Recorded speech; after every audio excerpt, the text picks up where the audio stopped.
Good morning, everyone. My name is Richie. Thank you, Adam, for inviting me here today, and thank you for everyone for showing up.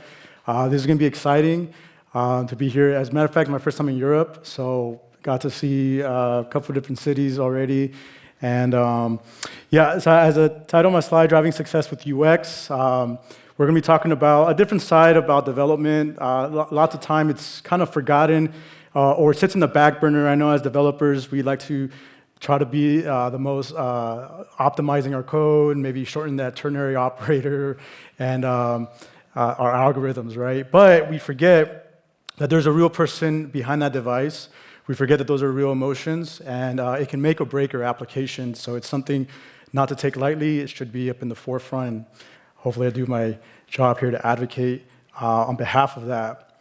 For those of you who don't know me, again, my name is Richie. I have been developing for the last 7 years or so, and had transitioned over to the design world just because of the need and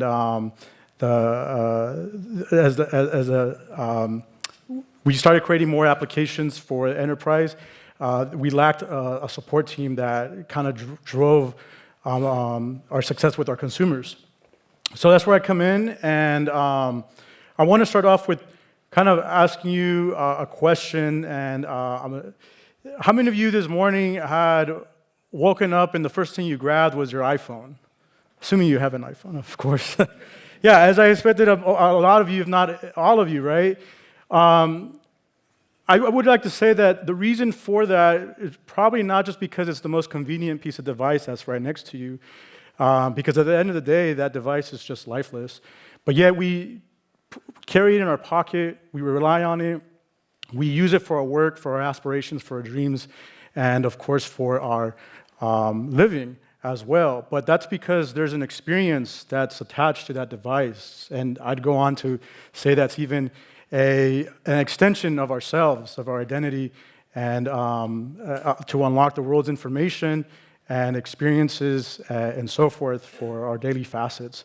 So communication has been through lots of different revolutions, from old Egyptian manuscripts to our mobile apps that we use today.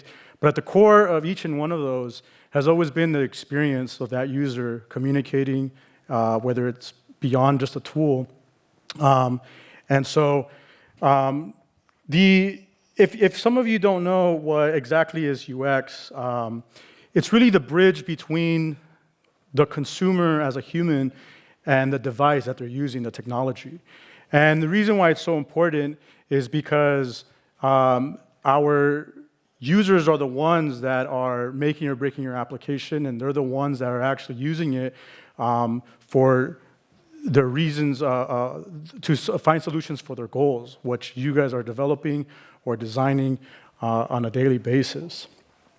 So, again, the world of UX is not just about designing interfaces, it's about crafting those experiences, and we can turn those simple interactions into unforgettable experiences, and that's my hope to share that with you today. So these are my 3 key pillars of what it means to be part of that, or the iOS experience here. That's seamless integrations across our devices, intuitive interactions, and of course, emotional engagement. This is an ad from Apple, of course. Maybe it's a little bit outdated, but the message itself is not. As you can see, life is easier on an iPhone. I think we can all agree on that. And I think that kind of resonates with all of us here, that Apple really summed it up all in that one statement, and even went as far as to say that it all starts as soon as you turn it on. I mean, think about it. Like, all that is expected from the user is just turn on that device and the rest will just come. And so that's the expectation that our users have when we're designing. And to start off with the seamless integration here is that Apple's ecosystem ensures that experiences are fluid, right? Whether you are picking up the iPhone, continuing on with your iPad, going to work on your MacBook, perhaps Apple TV. I mean, it's expanding more than ever now, the HomePod, and now just around the corner, the Vision Pro, right? So hopefully you're excited for that as well.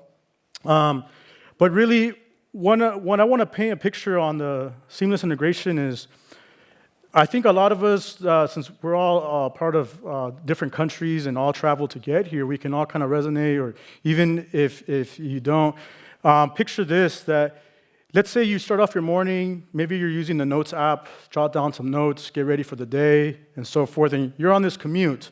And in that commute, you're getting ready for work and so forth, and you get to your workstation, your desk, or what have you, and you pick up that MacBook, or perhaps your company gives you an iMac, and you continue where you left off, or you continue coding, or what have you, like many of us do.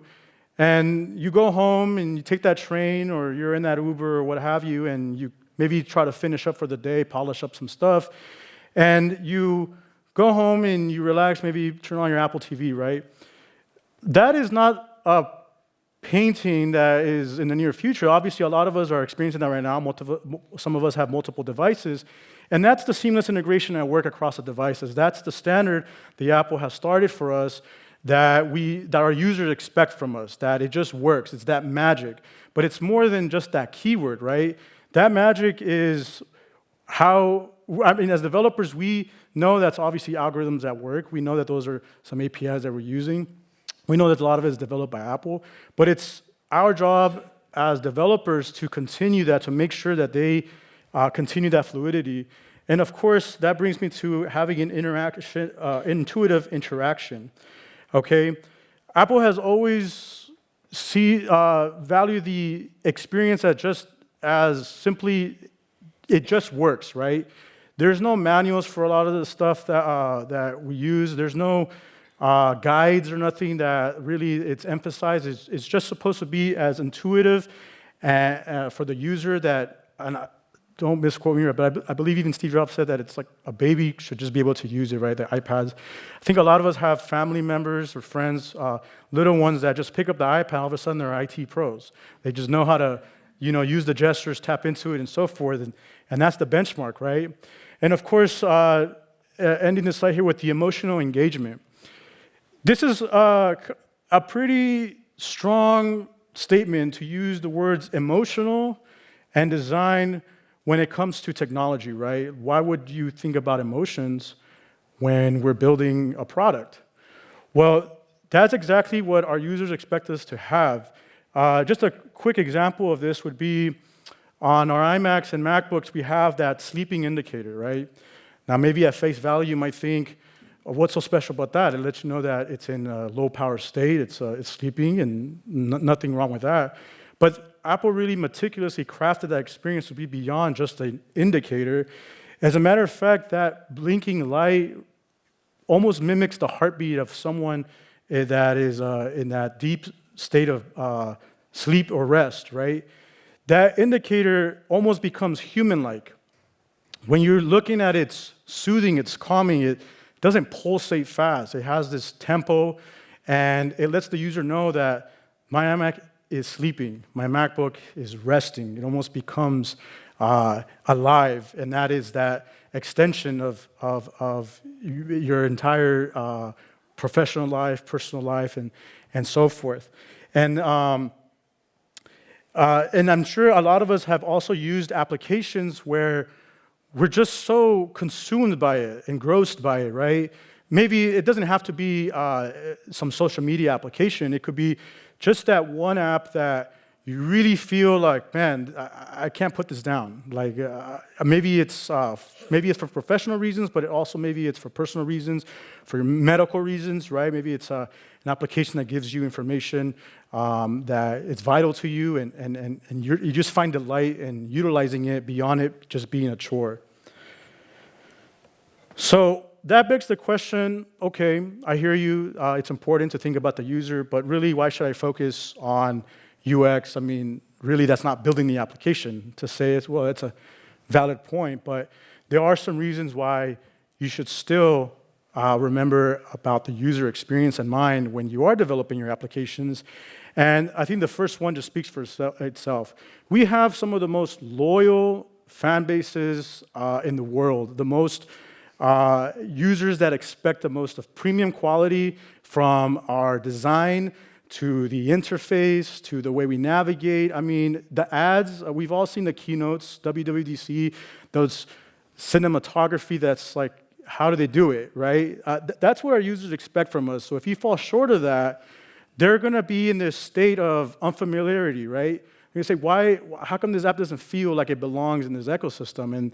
And you can drop in your user engagement. Of course, with that in mind, that affects your monetization and, of course, your App Store success. The App Store, millions of apps. I mean, we've had the App Store now for over, close to 15 years or so, something like that. It's hard to stand out. But if you think about your users in mind, and it's, again, beyond the color palettes and so forth, sometimes apps that once were kings of that space get dethroned because another application took the time to think about the features that were actually wanted, the features that were actually needed. Maybe it was the simplicity or the navigation.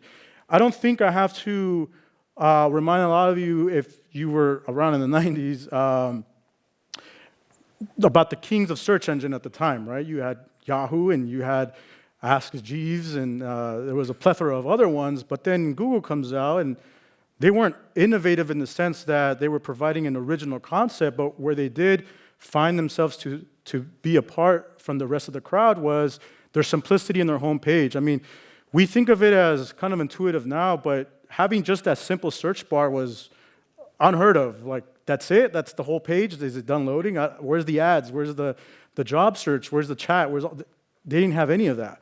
It was just that, and the rest followed, right? You could say the same argument about in social media. Before Facebook, there was MySpace, there was Friendster, there was probably a lot of different ones out there, and yet they made it simpler for the consumer to engage with and post and so forth. And yeah, you might have your critiques nowadays of what it is, but that's how they were successful.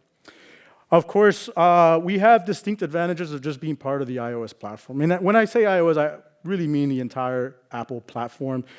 We have generous tools and frameworks and innovative technology that's just around the corner that Apple delivers to us at WWDC, and it's up to us to really find a way to tap into those, from the widgets to Core ML that's out there, and CloudKit, and of course whether you want to debate SwiftUI, UIKit is better, and so forth, but focusing on these tools, focusing on what is available to us, and tapping into that and providing for our users is one reason of the many to really find yourself at the forefront.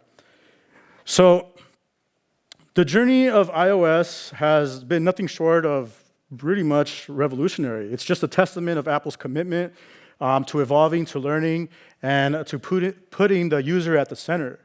Now, I remember using the first version of iOS, and of course now we're at 17, and we've seen all the changes. Personally, my favorite has always been iOS 7, but we've seen how Apple started with the skeuomorphism of kind of mimicking what the real world was like, because there was nothing before the iPhone that was of this advanced, right? So the most natural thing was, hey, put leather everywhere, right? And of course, the notepad looked like an actual notepad with the pages being teared apart there, and the metal surfaces that was everywhere, and so forth. And it wasn't until iOS 7 when they decided, hey, we have something here, and maybe the user is not looking to mimic what's out in the real world. Maybe we should develop a whole different ethos and design system of what the technology that's in our hands is going to be. And so the evolution here of those early days, regardless, what stayed constant was how intuitive it was. Even from the very beginning, everyone, when they first was able to get a hold of that iPhone, they just knew how to use it. They just knew exactly what to expect. When it comes to adopting to user behavior, with time we've seen iOS adapt to user behavior. Our behaviors and expectations obviously have changed, and they were responses to these changes.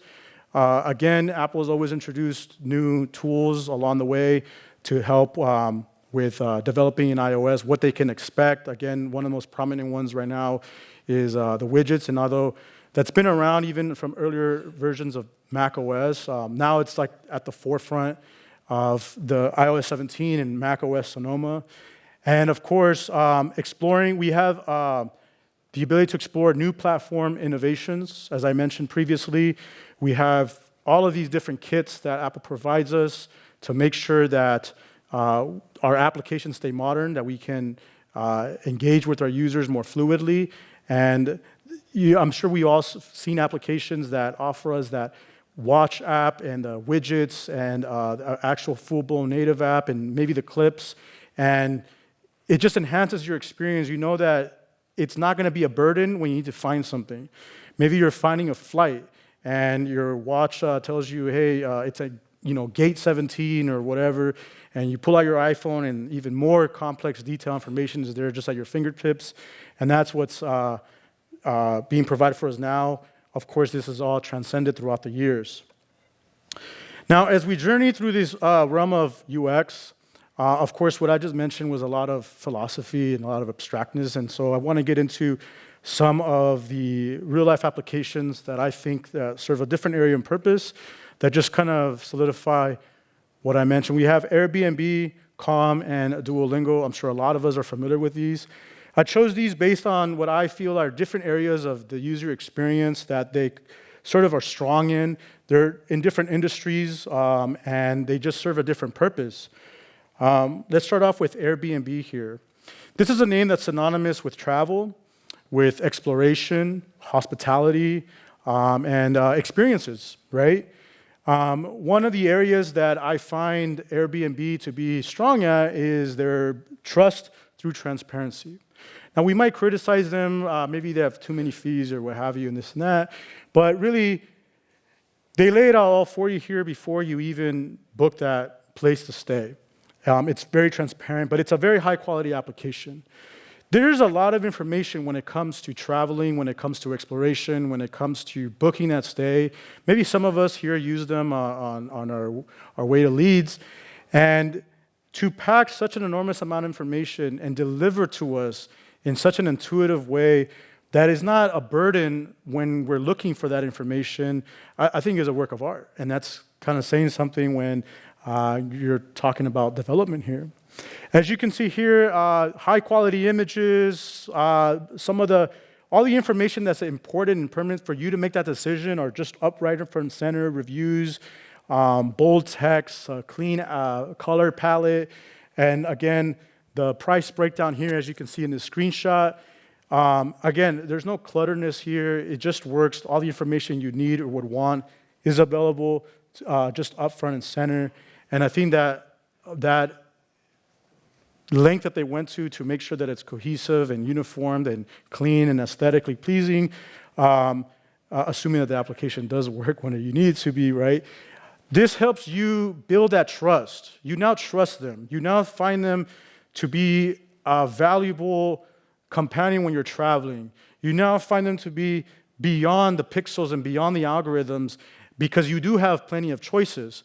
But they've been disrupting the hospitality industry for good reason, and this is one of the reasons of why they're doing that. Here's a different application that serves a different purpose. This is Calm. Maybe some of us have used it. This application is for catering to the wellness needs. This is helps you meditate, helps you maybe find more peace within yourself and so forth. And one of the strong points of this application that they've really narrowed down in terms of the experience is their choices in the entire interface. From the color palettes, soothing that matches that scene that they're giving you here, the green tones, look, the images, I feel calm already. I'm no longer nervous. The font, it's not cluttered. It doesn't make you, if you're going through something in life or you need to find that calmness, they made sure that you're not continuing that. They make sure that you found a solution to what you came here for. They made sure that they're with you along that journey to make sure that you do find what their name transcends, which is finding that calmness within you. Here you can see the screen where you're choosing the scene. The images, the sounds, well, you can't hear it here, but the sounds that they provide, the universal color palette of serenity, calmness, the soothing sounds, the white noise, the simple design of just having a button, nothing else in front of you to distract you, to make sure you enter that zen, that peace. And I think this is a great choice of their design team to make sure that, again, it's beyond aesthetics, it's beyond the algorithms, it's beyond just having a button, but it's that cohesiveness of the whole system working together. And now this is Duolingo. If you've never used this application, it's to help you learn another language. I think where they really shine is their innovative engagement with helping you learn a language. I think, I'm not sure, I can't speak for every country out there, but when I was growing up, they sort of forced us to learn at least one foreign language, sometimes more or a different one, or you have the option. But nonetheless, I think historically, learning another language has always been a task, has always been perhaps a chore. And there's been a plethora of systems throughout the years, infomercials and things that you can call that tells you you're going to learn another language as soon as you finish these 30 volumes. And here comes Duolingo again. They weren't the original application to develop a foreign language assistant, but where they did innovate was in their engagement. You see here in this first screenshot, you have this user with this streak. They're on a 5-day streak. It kind of wants you to continue, right? You kind of feel like, I can't stop now. I'm 2 away from having a perfect week, and then you're only 3 weeks away from having a perfect month, and then a year, and so forth. You can see how simple their layout is. It's just a large font where your streak is at, a message, and of course, just continue. Along here, you can see gamification, the progress where you're at, what you need to do to unlock. These icons, the illustrations just speak for themselves. There doesn't need to be bothered with more text. It's just the information is just out there in front of you from the color palettes and so forth, and it makes you want to keep going, right, in that journey. If you have the Apple Watch, you know what I'm talking about when you're on that streak, right? You're trying to get those calories, those steps in, maybe the standing or what have you, and maybe you've been doing it for a month, and you see the progress, and you're just waking up, I'm going to do that again tomorrow, and the next day, next you know, you're a Calvin Klein model. So it's really impressive what you can do when you think about what the user wants or how you can shape their experience and help them achieve that goal. Because at the end of the day, an application is just a tool, but it's through the experience, it's through that engagement where they feel that it's beyond that.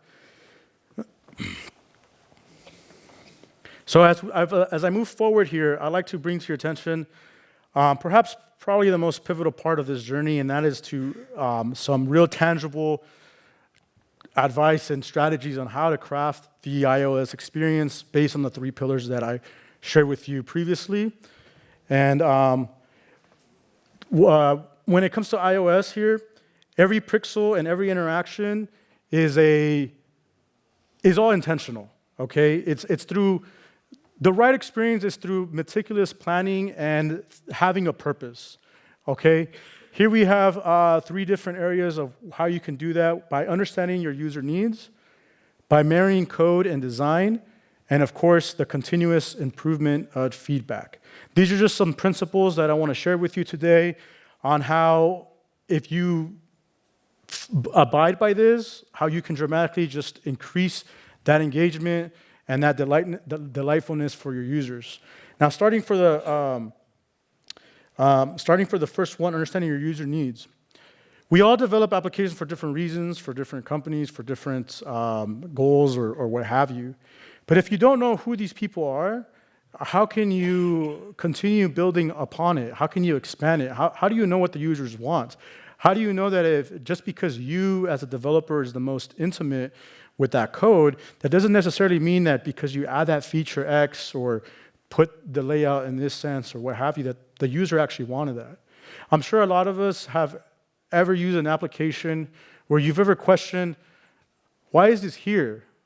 Why is this difficult? I didn't ask for this. There's no need for that. This is redundant. And that is when there's no harmony between what the users want and what the developer is just building, just because someone said, build it. And so the first step is understand who these users are. The next one here is marrying the code and design. Great design isn't just about, again, I reiterate, isn't just about the layout or the pixels or the color palette or the topography that you choose. The true magic happens when the design and the code come together seamlessly. It's about that ensuring that the beauty that some of these apps have is not superficial. There's an intent and there's a purpose, just as I showed specifically with Calm or with Airbnb, that the color palettes or the organization was there for a reason. It wasn't just ambiguous. It wasn't just there because somebody thought that it would be a great idea. And every animation that you utilize should serve a purpose, shouldn't just be like, well, that looks like it would be fun. Of course, continuous improvement and feedback here. This is really important because the journey does not end once you ship that application, nor should it ever end. We all know that this is a repetitive cycle. We all know that it is much more work after the app is out there, right? There are improvements that you need to think about and the collection of the feedback that you should process and analyze and ask yourselves, what worked? If you do find success, ask those questions. What worked?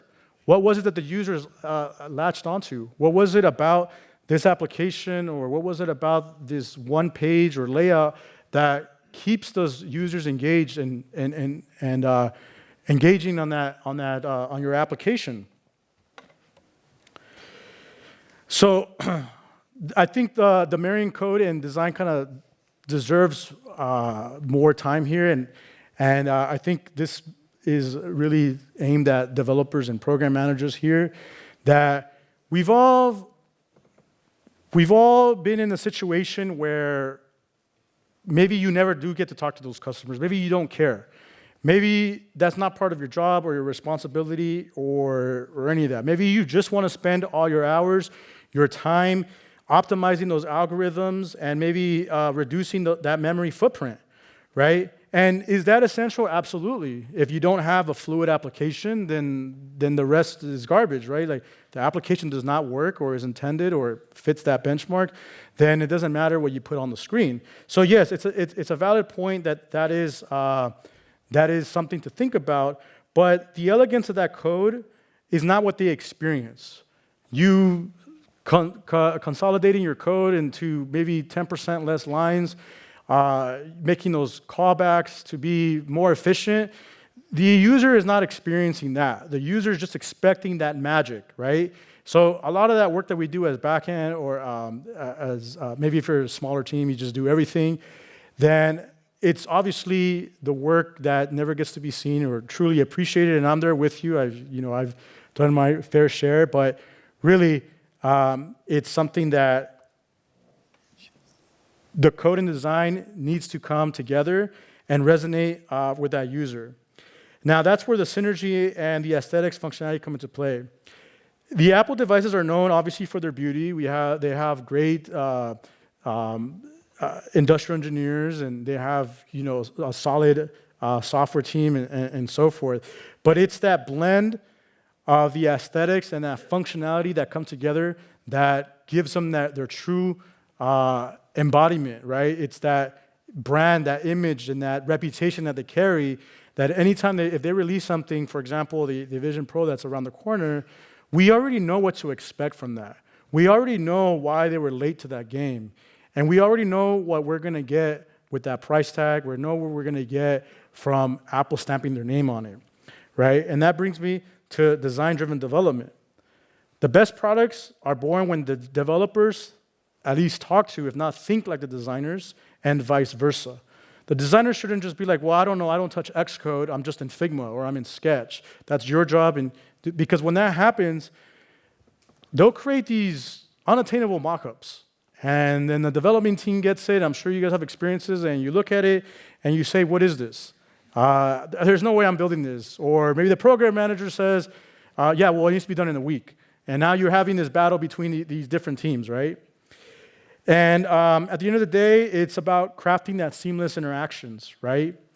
Even if I created the most beautiful, elegant design, it needs to be seamless. It needs to be free of any laggy interactions. It needs to feel like maybe you're driving a Ferrari or something, right? As soon as you step on the gas, it just goes.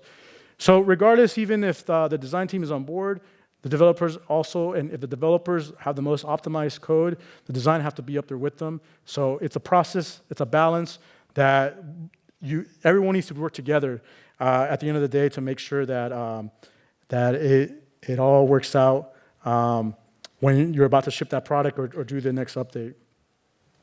And so really having all these tools or having said what I just mentioned here, the philosophy and those case studies, they're all good.